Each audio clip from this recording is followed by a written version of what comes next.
अगली खबर की तरफ। अगली खबर बड़ी ही इंटरेस्टिंग है आज की हमारे पास, और वो खबर एक हम आपको पिछले हफ्ते दे चुके हैं, लेकिन अब उसकी एक नई जिहत सामने आई है, इसलिए उसको डिस्कस करना बहुत ही इंपॉर्टेंट है। वो खबर है फेडरल कांस्टेबलरी। जी हाँ, आपने फ्रंटियर जो कांस्टेबलरी थी, या आप उसे एफसी कहते थे, उसको तो सुन ही रखा था, रही वो एफसी है, लेकिन एफ से उन्होंने एफ कर दिया है। एफ से एफ क्या कर दिया, अब आपकी हंसी निकल गई होगी कि कहीं ये एफ वो सदर ट्रंप वाला एफ तो नहीं है। तकरीबन माजरत के साथ वैसा ही एफ है।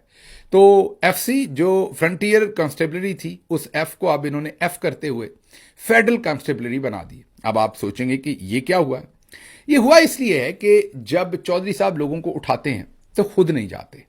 अब लोगों को उठाना होता है तो 90-95% जगहों पर चौधरी साहब के बंदे खुद नहीं जाते।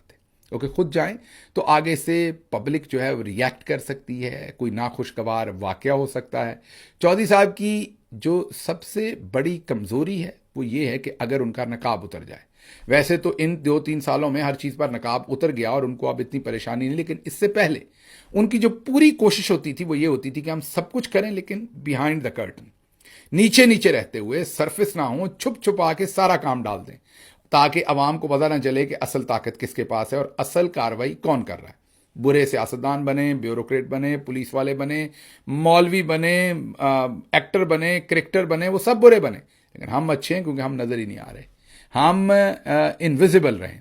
तो ये जो इनविजिबल रहने की ख्वाहिश है, ये अभी भी चौधरी साहब की बहुत ज्यादा है। तो अब ये जो पुलिस जब लोगों को, फॉर एग्जांपल आप उकाड़ा में किसी को कहते हैं कि फलां बंदे को उठा लो, या आप दीपालपुर में कहते हैं, या आप चीचावतनी में कहते हैं, या आप सिब्बी में कहते हैं, या स्वाबी में कहते हैं, तो पुलिस कांस्टेबल कौन होता है? या चलें कांस्टेबल को एक मिनट के लिए छोड़ दीजिए, सब इंस्पेक्टर कौन होगा, इंस्पेक्टर कौन होगा? उसी इलाके, उसी जिले के ज्यादातर लोग होंगे। नहीं भी होंगे तो अगर वो 4-5 साल से वहां नौकरी कर रहे हैं तो सियासी लोगों से उनके रिलेशनशिप होते हैं।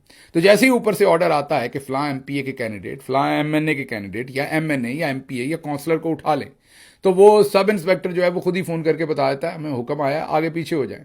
या वहां से पे जो कांस्टेबल है, जो हवालदार है, जो थाने का मुंशी है, उनकी क्योंकि उन लोगों के साथ दिन रात इंटरेक्शन है, तो चौधरी साहब अक्सर बंदों को उठाने में नाकाम हो जाते हैं। जब रेड पड़ता है तो वो लोगों को पहले से पता चल चुका होता है और वहां से आगे पीछे हो चुके होते हैं। अब इसके अलावा और भी पुलिस वाले को चौधरी साहब कहते हैं कि इसको फेंटा लगाओ। पुलिस वाले सियासतदान को उस तरीके से फेंटा लगाना पसंद नहीं फरमाते, क्योंकि उन्हें पता है कि आज बारी किसी और की है। चौधरी साहब तो आज अगर कर्नल हैं, ब्रिगेडियर हैं, कल को इन्होंने रिटायर्ड हो जाना है या कहीं और चले जाना है। ये जो हमारे इलाके का एमएनए है, एमपीए है, इसने इधर ही होना है, मैंने इधर ही नौकरी करनी है, तो मामलात खराब होंगे। तो इसलिए पुलिस वाले ये काम नहीं करते। चौधरी साहब बहुत प्रेशर डालें तो वो कहते हैं कि फेंटा लगाया है, लेकिन लगाते नहीं है।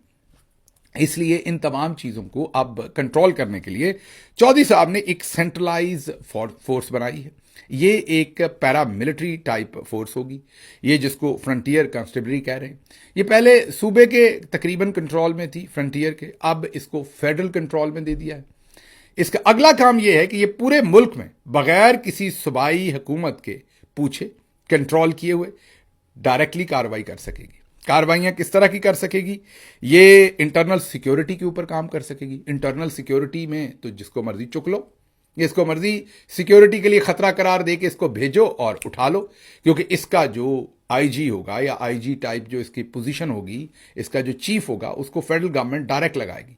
मतलब चौधरी साहब लगाएंगे और सब सूबों में, भले वहां इमरान खान की हुकूमत हो या पीपल्स पार्टी की हुकूमत हो, वहां पर डायरेक्टली ये जो एफसी है ये एफएफ कर देगी, जिसको इनका दिल करेगा उसको एफएफ कर देगी वहां से, और जाकर इंटरनल सिक्योरिटी के नाम पे, राइट कंट्रोल के नाम पर, राइट्स कंट्रोल जो हैं वो, और काउंटर टेररिज्म। देखें कितने ब्रॉड इनका स्पेक्ट्रम है। इसमें जिसको मर्जी धर लो, काउंटर टेररिज्म में रख लो, इंटरनल सिक्योरिटी में रख लो, राइट्स कंट्रोल में रख लो, और चुक लो जिसको दिल करता है। तो अब ना तो ये लोकल पुलिस से कंट्रोल होंगे, ना ही इंटरवेंशन होगी किसी भी ऐसी चीज की, और ना ही लोगों को इनके ऑपरेशंस की इत्तला मिलेगी। चौधरी साहब डायरेक्ट कंट्रोल कर सकेंगे बैठ के पूरे मुल्क में, हर सूबे में एक पैरामिलिट्री, जी हां, एक पैरामिलिट्री काइंड फोर्स एफएसएफ बनाई थी जुल्फकार अली भुट्टो ने जब वो चीफ मार्शल लॉ एडमिनिस्ट्रेटर थे। इसी तरीके से पूरे मुल्क को कंट्रोल करने के लिए, पूरे मुल्क का जो एक सियासी निज़ाम था उसे जकड़ने के लिए, कंट्रोल करने के लिए बनाई गई थी।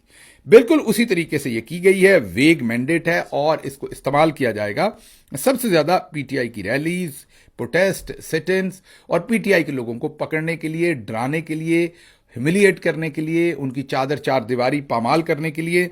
और इसको पावर्स दी गई हैं सीआरपीसी, एटीए जो एंटी टेररिज्म एक्ट है 1997, पुलिस ऑर्डर 2002 के सेक्शन 14 के तहत, और गवर्नमेंट असाइन कर सकती है any police powers by notification. ना सिर्फ ये पैरामिलिट्री होगी बल्कि इसको पुलिस की पावर्स भी किसी भी टाइम जो फेडरल गवर्नमेंट है वो दे सकती है, और इसकी फिर लीगैलिटी के ऊपर भी कोई उस तरीके से क्वेश्चन नहीं होंगे, अकाउंटेबिलिटी भी नहीं है, आंसरेबल भी नहीं है। और क्योंकि ये लोकल इसके अंदर फैक्टर नहीं होगा तो लोगों को इसमें से इंफॉर्मेशन भी नहीं मिलेगी, और जो पर्सनल कनेक्शन होते हैं पुलिस के लोगों के साथ उसको भी चौधरी साहब को डील नहीं करना पड़ेगा। तो ये एक और ही लेवल की फाशिस्ट किस्म की सिचुएशन सामने आ गई है। देखते हैं अब इसको कैसे डील करना है पाकिस्तानियों ने, लेकिन ये पाकिस्तान के लिए एक बड़ा चैलेंज बन के उभरेगी। ये फ्रंटियर कांस्टेबलरी को जो फेडरल कांस्टेबलरी बनाया जा रहा है और कानून, इंसाफ, कायदे को एफएफ कर दिया जाएगा।